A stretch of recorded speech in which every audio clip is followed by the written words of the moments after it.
Alright guys, Liverpool and Manchester City have just played out a superb game of football once again, and Man City were the better team in this game. They won 3-2, and yeah, they deserve to go through in this competition because uh, in truth, this game, in the first half especially, it could have been 4 or 5 to Man City, and Liverpool, given the chances they did create in this game, were lucky to score two, to be honest. Well, I say that Nunez did have about 2 or 3 at least good chances where he should have at least got it on target. The third one especially, he's got to keep on target. He drags it completely wide. Um, but yeah, it just felt on the entirety of the game that Man City were the better side to Liverpool first half. They responded well to going down in fairness, but City, by the time they had got the first, probably had two where they could have scored. Palmer had a really good chance, and Haaland also had a really good chance in like the first minute of the game. So yeah, it could have been a lot worse tonight for Liverpool. And I think it sort of showed on the team sheets as well. City, in my opinion, started the stronger team. When you look at their starting 11 tonight, the only maybe not to be harsh on these players, but the only sort of weaker players that you would say wouldn't really start for them usually were Rico Lewis at right back, Cole Palmer on the left, and that was it really. Ake probably wouldn't be first choice left back, but he has played a lot for them this season, and also Ortega in goal. But other than that, the midfield was really strong, and Haaland and Mahrez up front, the centre back pairing of Akanji and Laporte. It was quite a solid base in the team, whereas Liverpool, I felt as though there were just a few more holes in the starting 11. They did bring some stronger subs on, like Fabinho and Henderson. But you look at their starting lineup, you've got Milner at right back. You've in midfield, you've got Elliott, and well, Elliott's not, he starts quite often, but Bacetic and up front Carvalho as well.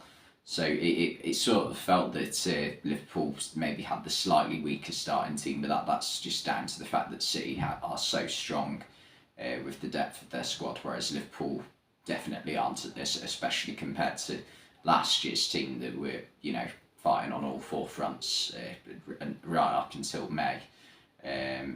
So yeah, that's possibly an advantage that you could say Man City had.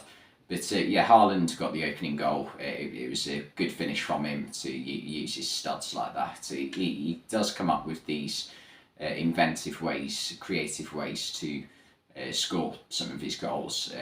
But I think in this instance, you possibly have to look at Joe Gomez and say that he's got to do a lot better, because he sees the cross coming in, he takes a little look at where Haaland is.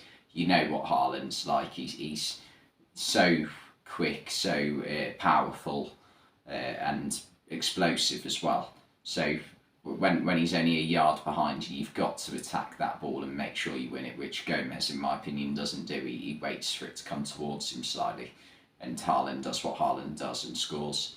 It only took him 10 minutes to get back on goal trail. Liverpool, as I said, did respond quite well. They started to play a bit of football. They brought Nat Phillips on after Milner got injured, and I like Nat Phillips. I think he's a very good defender, but it's just in the modern game you need pace, and that's the one thing he hasn't really got, and that's what sets him back really. But in this game, when he did come on, he played quite well. It wasn't a fault for any of the goals really, and he did produce a superb tackle when it looked like Erling Haaland was bound to score his second of the game in the first half. Fabio Carvalho equalised just before half time for Liverpool after not really getting into the game. In truth, Liverpool really were quite poor in the first half. They're quite lucky as well to go in at half time level. Nunez was, although he did miss his chances, he was the best attacking player for Liverpool. He was the only one who looked like causing City any problems, and that's what I like about Nunez. Although he's not a prolific goal scorer or a clinical finisher, he does get in the right positions constantly. He's always, fighting for the ball, always chasing lost causes, and that's what I like to see more than anything in an attacking player. I'd rather that than someone who has the ability to score goals but won't shake a leg when it comes to putting in the hard work for the team. So yeah, I prefer having Nunez than someone like that. I'm not trying to have a dig at a certain Portuguese forward who's been playing for Man United for the past 18 months.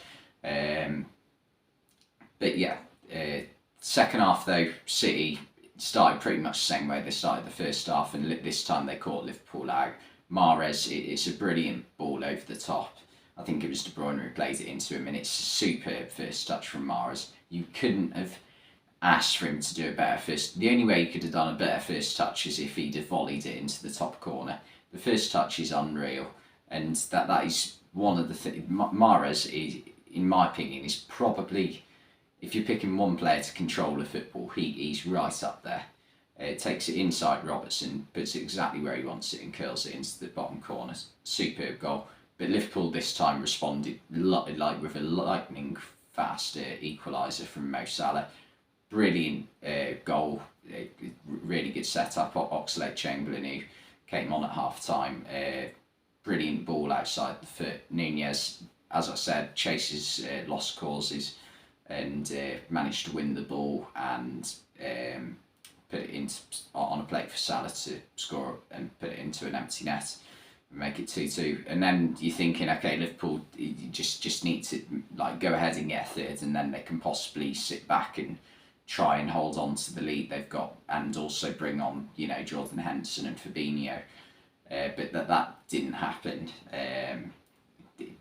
They just sort of let City get back in control of the game, and they managed to go in front again through Nathan Ake this time, who always seems to score against Liverpool. If I remember correctly, in December 2015 he scored in a 3-0 win in Klopp's first season in charge of Liverpool at Vicarage Road for Watford, and the following season on loan at Bournemouth this time scored the winner, I think it was, in a 4-3 win for Bournemouth at the Vitality Stadium.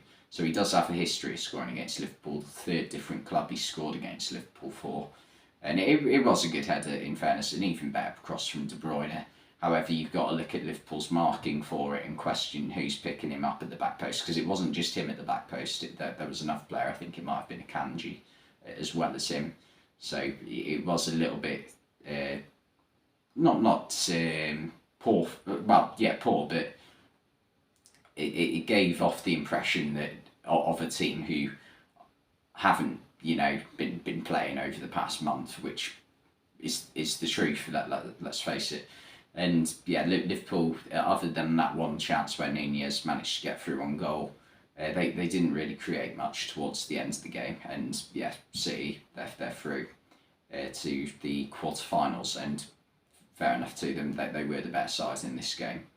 I think though that Liverpool going out in this competition, as much as I want to see Liverpool win trophies, given the situation that Liverpool are currently in with, you know, players and lack of fitness, with Jota and Diaz being out for another 2 or 3 months, you've got Firmino who missed tonight's game through injury as well, and just so many injured players, especially in attacking areas at the moment.